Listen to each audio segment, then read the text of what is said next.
Dear student, आप सभी का एपी स्टडी में स्वागत है। आज हम कक्षा 12वीं में ख्याति चैप्टर को पढ़ेंगे। ख्याति मतलब गुडविल, इंग्लिश में से गुडविल कहते हैं। तो ख्याति क्या होता है इसके बारे में समझेंगे, ख्याति में कैसे गणना करेंगे, ख्याति की परिभाषा को थोड़ा सा समझ जाएंगे, उसके बाद हम आगे बढ़ेंगे। तो ख्याति क्या है? तो ख्याति जो है वह व्यापार की एक प्रकार की प्रसिद्धि है जो व्यवसाय में लाभ कमाने में सहायक होती है। ठीक है, कैसे लाभ कमाने में सहायक होती है इसको हम पढ़ेंगे, अभी विस्तार से अब बताएंगे। तो सबसे पहले आपको समझना है कि ख्याति क्या है। तो ख्याति जो है एक प्रकार की प्रसिद्धि है, किसी भी व्यवसाय की प्रसिद्धि। आप देखे होंगे दो प्रकार की, जैसे मान लिया जाए किसी चौक चौराहे में अगर एक ही प्रकार के कई दुकान हैं, एक ही प्रकार के, आप बड़े सिटी में जाओगे तो वहाँ पर जो है अगल बगल में जैसे कपड़े का दुकान है तो केवल कपड़े के ही दुकान मिलेंगे उस लाइन में आपको। तो वहाँ पर क्या होता है, सभी दुकानों में ग्राहक जाते हैं, सभी दुकानों में क्रय विक्रय होता है, सभी दुकानदार जो है पैसा कमाते हैं। ठीक है, लेकिन किसी दुकानदार के पास ज़्यादा कमाई होता है, किसी दुकानदार को कम कमाई होता है, किसी दुकानदार को बहुत कम कमाई होता है। ठीक है, तो ऐसा क्यों होता है? तो इसके पीछे लॉजिक यही है कि उस दुकान की प्रसिद्धि, उस दुकानदार की प्रसिद्धि से ही उसका जो है लाभ जो है कम या ज़्यादा हो सकता है। कैसे हो सकता है, एक उदाहरण से समझते हैं। मान लिया जाए ये है एक रोड है, यहाँ पर जो है आपके यहाँ पे सारे कपड़े की दुकान है। कौन सी दुकान है? कपड़े की दुकान है। चार क्या है? कपड़े की दुकान है। ठीक है, इन सारे चारों कपड़े की दुकान में एक कपड़ा का दुकान ये हो गया, ये दूसरा कपड़ा, ये तीसरा और एक चौथा कपड़े की दुकान। हाँ, तो इसको एक ग्राफ से खींच के बताता हूँ मैं। मान लीजिए पहला जो कपड़ा है ए, ये मान लीजिए 3 लाख कमाता है। कितना कमाता है? 3 लाख। ठीक है, कितने महीने में? 3 लाख रुपए। ठीक है, दूसरा जो कपड़ा दुकानदार है वो महीने का उसका जो इनकम है वो है 2 लाख रुपए। ठीक, तीसरा जो कपड़ा दुकान है महीने का इनकम है कितना? वो है 1.5 लाख रुपये, 1.5 लाख, है ना, सी। और चौथा जो कपड़ा दुकान है जो अभी अभी हाल ही में खोला है, नया खोला है, उसका जो महीने का जो बिक्री है वो है 1 लाख। ठीक है, 1 लाख रुपये है, 1 लाख रुपये है ना। तो ये अभी अभी खोला है, इसका ना तो कोई जान पहचान है, ना कोई ग्राहक है, ना कोई कस्टमर है। जो सामान्य रूप से जैसे दुकानदार है वैसे ये भी एक दुकान नया खोला है। तो इसके पास जितना भी बिक्री होगा वह क्या कहलाएगा, या जितना भी मुनाफा होगा, लाभ होगा, वो क्या कहलाएगा? सामान्य लाभ होगा। सामान्य लाभ क्या कहलाएगा? सामान्य लाभ। इस सामान्य लाभ से जब अधिक लाभ कमाते हैं, मतलब जब व्यवसाय नया होता है, उस नए व्यवसाय में जितना लाभ कमाया जाता है, जितना आय होता है, वही सामान्य लाभ कहलाता है। इस सामान्य लाभ से ये अगर सी जो है 50,000 रुपये अधिक कमा रहा है तो वो क्या हो गया? उसका जो है ये 50,000 जो अतिरिक्त है वही ख्याति का मूल्य होगा। क्लियर हो गया? उसी प्रकार अगर बी को भी देखा जाए तो बी भी जो है कितना कमा रहा है? यहाँ पर 1 लाख की जगह में यहाँ पे 1 लाख अधिक कमा रहा है, 1 लाख रुपये अधिक है, इसलिए जो है बी का जो ख्याति का मूल्य क्या है? 1 लाख रुपये होगा। उसी प्रकार सी का देखेंगे तो सी का 2 लाख रुपये एक्स्ट्रा कमा रहा है। तो ये जो ए है ये अन्य दुकानदारों की अपेक्षा इतना ज़्यादा क्यों कमा रहा है? इसके पीछे कारण क्या है? तो इसके पीछे कारण है ख्याति। ये ख्याति के कारण जो है उसका लाभ जो है, ख्याति के कारण उसका लाभ जो है बढ़ रहा है। क्या हो रहा है? बढ़ रहा है। ऐसा क्यों हो रहा है? तो ख्याति के कारण लाभ कैसे बढ़ता है इसको समझेंगे।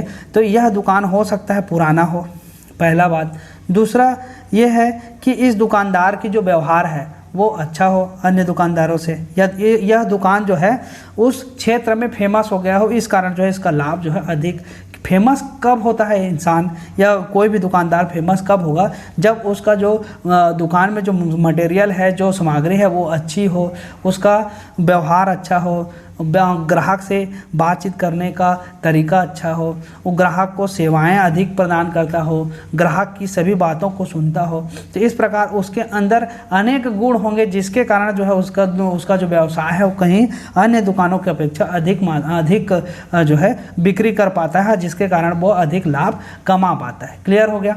उसी प्रकार बी भी कमा रहा है, लेकिन जो ए से है वो 1 लाख रुपये कम कमा पा रहा है। ठीक है, तो भी उसका भी ख्याति जो है कितना है, इसकी अपेक्षा कम है, लेकिन फिर भी वो उसकी राशि जो है 1 लाख रुपए वो भी एक्स्ट्रा कमा रहा है। तो ये भी हो सकता है इसका भी व्यवहार अच्छा हो, इस कारण अन्य दुकानों की अपेक्षा इसका लाभ अधिक है। ठीक है, और साथ में पुराने हो जैसे जैसे व्यवसाय पुराना होते जाता है वैसे वैसे व्यवसाय की जो ख्याति है वो बढ़ती जाती है। और ख्याति कब बढ़ेगी, जब उसका व्यवहार सही रहेगा और उसका जो मटेरियल है, वहाँ पे जो बिक्री करने वाला जो सामग्री है वो अच्छा होने पर जो है उसके ख्याति में वृद्धि होती है। ग्राहक उस दुकान में हमेशा जाना पसंद करते हैं जिस दुकान में उसको अच्छा व्यवहार मिलता है, डिस्काउंट मिलता है और सामग्री अच्छी मिलती है। तो इस प्रकार से जो है धीरे धीरे उस व्यवसाय की जो ख्याति जो है बढ़ती जाती है। आप भी अगर किसी दुकान में जाते होंगे तो आप उसी दुकान में ज़्यादा जाना पसंद करते हैं जिस दुकान में आपको ज़्यादा अच्छा लगता है ना। तो यह जो है क्यों ऐसा होता है, तो वो उस व्यवसाय की ख्याति के कारण होता है, उस व्यवसाय की प्रसिद्धि के कारण। जैसे आप किसी मार्केट में जाएंगे तो आप देखेंगे कि किसी दुकान में बहुत अधिक भीड़ होता है, ठीक उसी प्रकार का एक और दुकान है बगल में, लेकिन उसमें उतना भीड़ नहीं होता।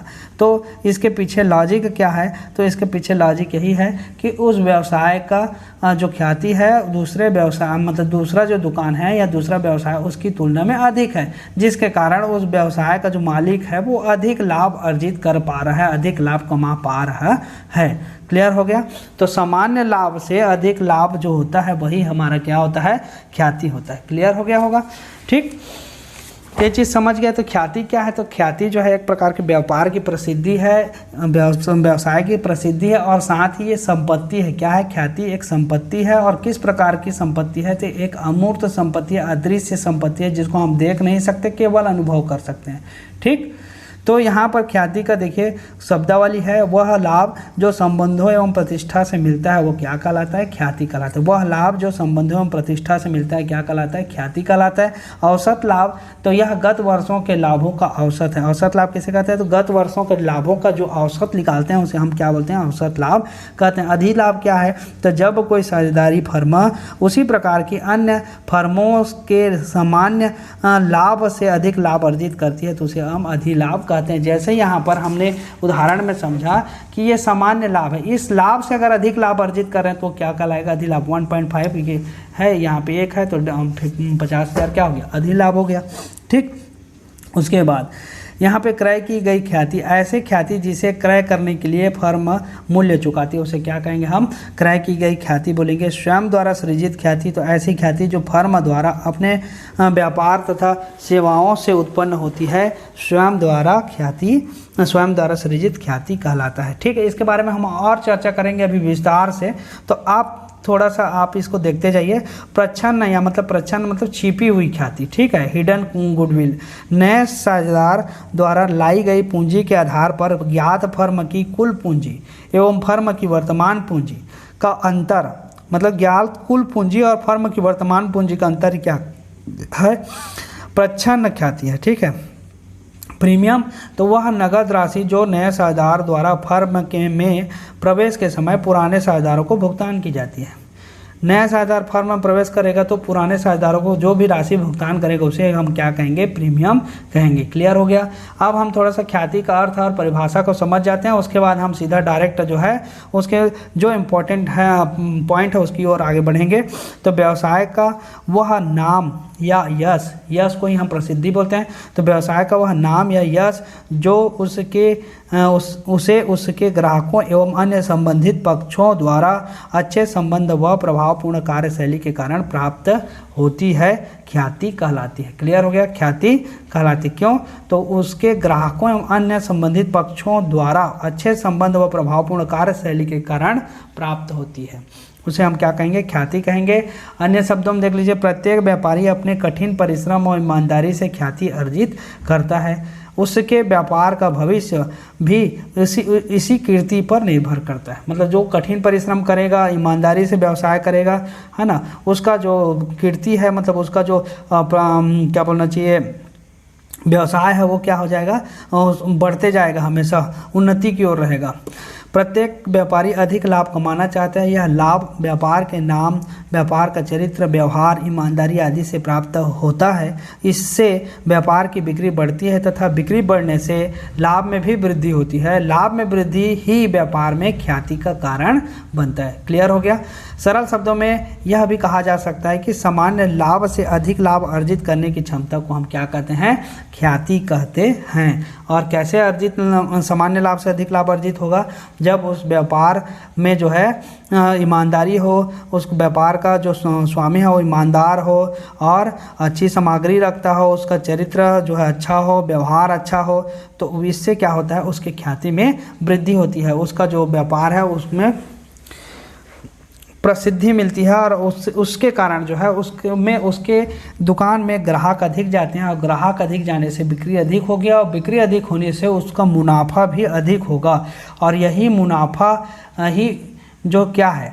उसकी ख्याति है। ख्याति के कारण ही उसको जो है अधिक लाभ प्राप्त हो रहा है। क्लियर हो गया। अब इसके बाद हम चलते हैं ख्याति जो है की प्रकृति। तो ख्याति एक प्रकार की क्या है? ख्याति की प्रकृति में आप समझ जाइए कि ख्याति एक संपत्ति है। दूसरा चीज़ ख्याति एक अमूर्त संपत्ति। दो चीज़ को समझना है। ख्याति एक क्या है? संपत्ति है और दूसरा अमूर्त। अमूर्त मतलब हम इसको छू नहीं सकते, देख नहीं सकते, केवल कल्पना कर सकते हैं, है ना? वो क्या है? अमूर्त संपत्ति। अब ख्याति के प्रकार की ओर चलते हैं। तो ख्याति में 4 प्रकार दिए हुए हैं। ख्याति के क्या क्या प्रकार हैं तो देख लीजिए। पहला जो है वो बिल्ली के स्वभाव की ख्याति। पहला क्या है? बिल्ली के स्वभाव की ख्याति। दूसरा कुत्ते के स्वभाव की ख्याति होती है और तीसरा चूहे के स्वभाव और चौथा खरगोश के स्वभाव।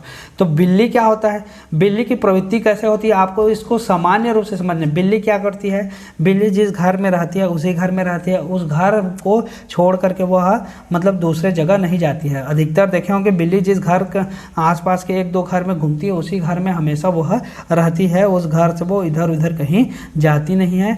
ठीक उसी प्रकार जो है ग्राहक भी होते हैं, वो अपने स्थान विशेष तक ही सीमित होते हैं। जैसे यहाँ पर हम पढ़ के इसको देखते हैं कि बिल्ली यह प्रवृत्ति पाई जाती है कि वह अपने पुराने घर को अधिक महत्व देती है। पुराने घर को अधिक महत्व देती है, ना कि उस व्यक्ति को जिसके साथ वह रहती है। मान लीजिए आप जिस घर में रहते हो, आप उस घर से आप चले जाते हो कहीं दूसरे जगह, तो भी वह बिल्ली जो है आपके साथ नहीं जा करके उस घर को ज़्यादा प्राथमिकता देगी। ऐसे मालिक के घर को छोड़ देने पर भी वह अपना घर नहीं बदलती है, वह पुराने घर में ही रहती है। इस प्रकार कुछ ग्राहक ऐसे होते हैं जो पुराने दुकान से अपना संबंध नहीं तोड़ते हैं। पुराने दुकान से अपना संबंध नहीं तोड़ते हैं, वे पुराने दुकान पर ही जाते रहते हैं, चाहे उस दुकान का मालिक कोई भी हो। अब यहाँ पर जो है बिल्ली की अगर बात हो रही है तो पालतू बिल्ली से नहीं है। पालतू बिल्ली तो क्या है, आपके साथ ही जाएगी, लेकिन जो बिल्ली आती हैं वह बिल्ली जो है उसी स्थान विशेष को महत्व देती है। ठीक है। अतः ख्याति का मूल्यांकन व्यवसाय की स्थिति से प्रभावित होता है। यदि व्यवसाय का स्थान बदल जाता है तो उसकी ख्याति में व्यापक परिवर्तन होना स्वाभाविक है। ऐसी प्रकृति की ख्याति का मूल्य व्यवसाय क्रेता की दृष्टि से अधिक होता है। देखो बिल्ली जो है पालतू बिल्ली ना होकर के क्या होता है, एक प्रकार का एक कॉमन बिल्ली है जो सबके घर में घूमती है, जिसको हम पालते नहीं हैं। ठीक उसी प्रकार एक ऐसे ग्राहक भी, इस प्रकार के ऐसे ग्राहक भी होते हैं जो व्यवसाय के मालिक से जिनका कोई संबंध नहीं होता, केवल वो स्थान विशेष की दुकानों से उनका संबंध होता है और वो उसी दुकान में जाना पसंद करते हैं, चाहे उस दुकान का मालिक दूसरा क्यों ना हो। ठीक है। बदल जाने पर भी उसी दुकान में वो जाना पसंद करते हैं। ठीक। दूसरा है कुत्ते के स्वभाव की ख्याति। तो कुत्ता जो है सदैव स्वामी के पीछे पीछे चलता है और जहाँ भी उसका स्वामी जाएगा कुत्ता बिना सोचे समझे उसका अनुसरण करेगा। इसी प्रकार कुछ ग्राहक ऐसे होते हैं जिनका व्यवसाय के स्वामी से उसकी प्रबंध कुशलता, विवेक और व्यवहारशीलता के कारण लगाव होता है। मतलब वह जो ग्राहक है वो जो व्यवसाय का स्वामी है उससे संबंध रखता है और उसी के कारण जो है वो अगर मान ले जाए किसी शहर में उसका दुकान एक कोने से अगर दूसरा कोने में भी चला जाता है तो ग्राहक भी उसी व्यवसाय के मालिक के पास ही सामान खरीदना पसंद करता है या उसी के पास ही सेवा लेना पसंद करता है, किसी अन्य से नहीं। वे उसी व्यवसाय के स्वामी से अपना संबंध बनाए रखता है। यह बात विशेष रूप से पेशेवर फर्मों में देखने में आती आती है, जैसे डॉक्टर, वकील, चार्टर्ड अकाउंटेंट आदि। जैसे डॉक्टर, आप जिस डॉक्टर के पास दिखाते हैं, मान लीजिए उसका क्लिनिक अगर दूसरे जगह में हो गया है तो भी आप उसी डॉक्टर के पास जाएंगे, ना कि किसी दूसरे डॉक्टर के पास। ठीक उसी प्रकार वकील है, आप जिस वकील को आप पसंद करते हैं उसी वकील के पास जा करके अपना जो केस है उसको हल करवा सकते हैं, है ना। तो ऐसा जो है स्थिति जो है इस प्रकार के पेशेवर जो व्यवसाय है उसमें देखने को मिलती है। ऐसी इस परिस्थिति में लाभार्जन में व्यक्तिगत गुणों का अधिक हाथ होता है। लाभार्जन मतलब लाभ प्राप्त करने में व्यक्तिगत गुणों का, इसलिए इनके हस्तांतरणीय न होने के कारण ऐसे व्यवसाय के बेचे जाने पर व्यवसाय क्रेता ख्याति के लिए बहुत कम रकम देने के लिए तैयार होता है। तीसरा है चूहे के स्वभाव की ख्याति। चूहे के स्वभाव की ख्याति मतलब चूहा क्या करता है, किसी स्थान विशेष को महत्व देता है, किसी स्थान अथवा व्यक्ति विशेष से लगाव नहीं होता। चूहा क्या है, किसी स्थान या व्यक्ति विशेष से उसका लगाव नहीं होता, उसकी प्रकृति जो अनिश्चित होती है, वह कहीं भी चला जाता है चूहा। इसी प्रकार बाकी ग्राहक ऐसे होते हैं जिनका कोई एक स्थान में जाकर के वो सामान नहीं खरीदता है, या किसी स्थान विशेष में वह जो है किसी प्रकार का लेन देन ना करके वो कहीं से भी लेन देन कर देता है। लगाव ना तो व्यवसाय के स्थान से होता है, ना ही व्यवसाय के स्वामी से। वे कहीं भी किसी भी व्यवसाय में खरीदारी कर लेते हैं। अतएव जिस व्यवसाय के ग्राहक इस प्रकार के होते हैं उसकी ख्याति कुछ नहीं होती, और व्यवसाय क्रेता ऐसे व्यवसाय के लिए ख्याति का मूल्य अदा नहीं करना चाहता। और चौथा जो है खरगोश के स्वभाव की ख्याति। तो खरगोश के स्वभाव की ख्याति, तो खरगोश सबसे तेज दौड़ता है। देखिए खरगोश क्या करता है, सबसे तेज दौड़ता है। आप खरगोश और कछुआ वाली कहानी तो सुने ही होंगे, ठीक। तो खरगोश जो है सबसे तेज दौड़ता है, किंतु अधिक दूर जाना पसंद नहीं करता, अधिक दूर जाना पसंद नहीं करता। अतः वह ख्याति जिसमें ग्राहक अधिक दूर न जाकर अपने आसपास के दुकानों, फेरी वालों से ही वस्तु खरीदना पसंद करता है, खरगोश के स्वभाव की ख्याति कहलाते हैं। ठीक है, मतलब बहुत अधिक दूर नहीं जाता है और आसपास के दुकानों से ही वह क्या करता है, सामान को खरीदना पसंद करता है। क्लियर हो गया। तो ये हो गया खरगोश के स्वभाव की। तो आपने 4 प्रकार की ख्याति पढ़ लिया है, कुत्ते के स्वभाव, बिल्ली के स्वभाव की ख्याति, चूहा के स्वभाव की ख्याति और खरगोश के स्वभाव की ख्याति। अब ख्याति के मूल्यांकन की आवश्यकता, मतलब ख्याति के मूल्यांकन की आवश्यकता क्यों होती है। तो ख्याति के मूल्यांकन की आवश्यकता इन कारणों से होती है। देखिए क्या क्या। तो जब फर्म में नया साझेदार प्रवेश करता है, जब फर्म में कोई नया साझेदार प्रवेश करेगा उस समय हम क्या करेंगे, ख्याति का मूल्यांकन करेंगे। और ख्याति के मूल्यांकन कर जो है नए साझेदार से जो है जो भी राशि लेनी है उसकी गणना करनी पड़ती है हमको। ठीक है, हम आगे अभी पढ़ेंगे इसके बारे में। जब दूसरा है, जब कोई साझेदार फर्म में अवकाश ग्रहण करता है या उसकी मृत्यु हो जाती है तब भी हम क्या करते हैं, ख्याति की गणना करते हैं। जब साझेदारों के लाभ विभाजन अनुपात में परिवर्तन किया जाता है, जब साझेदारी व्यवसाय की बिक्री की जाती है, जब साझेदारी फर्म को एक कंपनी के रूप में परिवर्तित किया जाता है, और जब साझेदारी फर्मों का एकीकरण होता है। तो इन 6 पॉइंट है, इसके आधार पर हम क्या करते हैं, ख्याति के मूल्यांकन की ये आवश्यकता होती है। यह इंपॉर्टेंट है, इसको आप याद कर लीजिएगा। फिर है ख्याति के प्रकार भी इंपॉर्टेंट है। ख्याति के मूल्यांकन की आवश्यकता क्यों होती है, यह भी प्रश्न आपको पूछा जा सकता है थ्योरी में। उसके बाद है ख्याति को प्रभावित करने वाले तत्व या ख्याति के उत्पन्न होने के कारण। तो इसको आप घर में पढ़ लीजिए कि क्या क्या चीज़ प्रभावित करता है। तो व्यवसाय की प्रकृति करता है, व्यवसाय की स्थिति, उत्तम उचित माल, दाम, व्यवहार कुशलता, एकाधिकार और अन्य विज्ञापन के कारण ग्राहकों की सुविधा, ये सारे चीज़ आप पॉइंट दिए हुए हैं, तो उसको आप अच्छे से एक बार स्टडी कर लीजिएगा। अब हम महत्वपूर्ण पॉइंट की ओर आगे बढ़ते हैं, ख्याति की गणना की विधियाँ। ख्याति की गणना की विधियाँ क्या क्या है, इसको हम जो है अभी थोड़ा सा मैं आपको थोड़ा समझा देता हूं, क्योंकि वीडियो जो है बहुत लंबा हो जाता है, जिसके कारण जो है अपलोड होने में भी समस्या होती है। तो इसमें देखिए ख्याति के गणना की विधियां कौन कौन सी, औसत लाभ विधि, अधिलाभ, पूंजीकरण, वार्षिकी। इसको हम नेक्स्ट वीडियो में इसका अध्ययन करेंगे। तो आज के वीडियो में बस इतना ही। और ये जो है कक्षा 12वीं का जो चैप्टर है इसको लगातार मैं आप धीरे धीरे करके बनाते जाऊंगा, तो आप वीडियो को लगातार देखते जाइए। और प्लेलिस्ट में सारे वीडियो हैं पहले चैप्टर से संबंधित साझेदारी के, तो उसको आप नहीं देखे हैं तो प्लेलिस्ट में जाकर आप देख सकते हैं। और अगर आप चैनल में नए हैं तो चैनल को सब्सक्राइब कर दीजिए। अभी तक आपने अगर चैनल को सब्सक्राइब नहीं किया है तो सब्सक्राइब जरूर करें, ताकि जब भी मैं नया वीडियो डालूँ तो नोटिफिकेशन उसका आप तक पहुँच सके। इसलिए सब्सक्राइब करना बहुत ज़रूरी है। ठीक है, तो आज के लिए बस इतना ही। उसके बाद नेक्स्ट जो वीडियो होगा वो ख्याति के मूल्यांकन की हम विधियों के बारे में पढ़ेंगे और उसमें कुछ क्रियात्मक प्रश्नों को भी हल करेंगे। तो वीडियो को देखने के लिए आप सभी का बहुत बहुत धन्यवाद।